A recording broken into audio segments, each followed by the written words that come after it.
नमस्कार मंडळी, ऋतुजाज किचन हाऊसमध्ये तुमच्या सगळ्यांचे मनापासून स्वागत आहे. तर आज आपण बनवतोय मटकीची सुकी भाजी. तर येथे मी अर्धा पाव मोड आलेली मटकी घेतलेली आहे आणि मटकीला मोड मी घरीच आणले होते.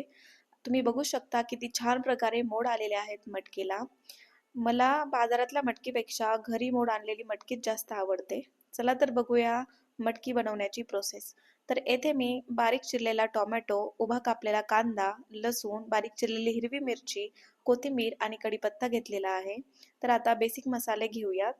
येथे मी अर्धा चमचा हळद, त्यानंतर 1 चमचा धना पावडर, 1 चमचा लाल तिखट आणि 1 चमचा मटकी मसाला घेतलेला आहे. आता कढई तापायला ठेवूया. कढई तापल्यावर त्यात 2 वगळी तेल घालायचं आहे. आणि त्यानंतर आपल्याला त्यात लसूण टाकून लसणाला चांगली फोडणी द्यायची आहे. लसणाला चांगली फोडणी बसली की त्यात जिरं घालून घ्यायचं.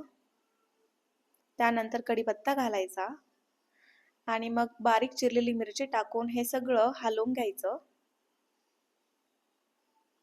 आता त्यात कांदा टाकून घ्यायचा. सगळीकडे व्यवस्थित मिक्स करायचा तेलामध्ये. कांद्यामध्ये थोडंसं मीठ टाकायचं म्हणजे कांदा लवकर परततो आणि आपल्याला सोनेरी कलर येईपर्यंत कांदा परतून घ्यायचा आहे. तुम्ही बघू शकता 2 मिनिट कांदा परतून झाला आहे आणि सोनेरी रंग सुद्धा कांद्याला आलेला आहे. आता आपण त्यात बारीक चिरलेला टोमॅटो घालू आणि टोमॅटो सुद्धा छान प्रकारे परतून घेऊ. सगळीकडे व्यवस्थित हलवून घ्यायचा आहे टोमॅटो आणि कांदा.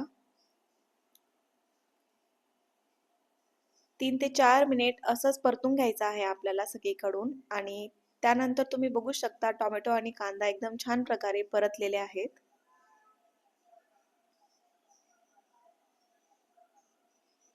आता आपण जे बेसिक मसाले घेतलेले होते ते आपल्याला यात टाकायचे आहेत आणि परत सगळीकडे मिक्स करून घ्यायचे आहेत.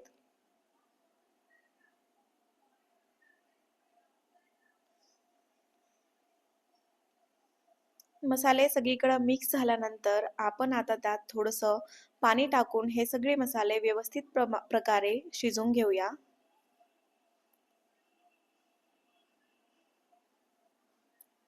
पाणी थोडंसंच टाकायचं आहे आणि 2 ते 3 मिनिट आपल्याला मसाल्यामध्ये हे सगळं मिश्रण शिजवून घ्यायचं आहे.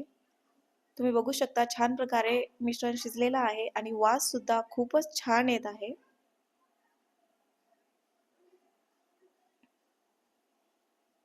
आता आपण त्यात आपली मटकी टाकून घेऊ.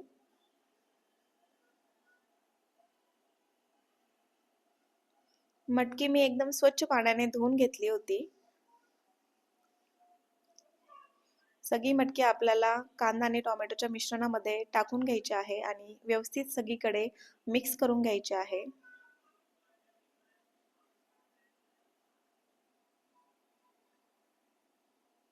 सगळं मिश्रण एकजीव झालं पाहिजे असं हलवून घ्यायचं आहे.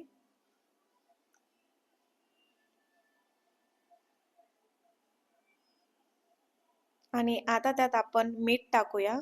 मीठ थोडंसं कमीच घाला कारण कांदा परतताना सुद्धा आपण मीठ टाकलं होतं. आता मीठ पण सगळीकडे एकत्र करून घ्यायचं आहे. छान प्रकारे सगळीकडून हलवून घ्यायचं आहे म्हणजे सगळीकडे मीठ आपलं पसरेल. आणि त्यानंतर आपण मटकीवर झाकण ठेवणार आहोत. मी मटकी शिजण्यासाठी पाणी नाही टाकत, फक्त वाफेवरच मटकी शिजवून घेते कारण तीच मटकी एकदम चवदार लागते.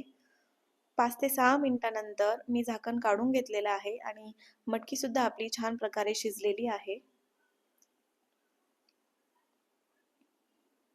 तुम्ही बघू शकता छान अशी आपली मटकी शिजलेली आहे. आता आपण त्यात वरून थोडीशी गार्निशिंगसाठी कोथिंबीर घालूया.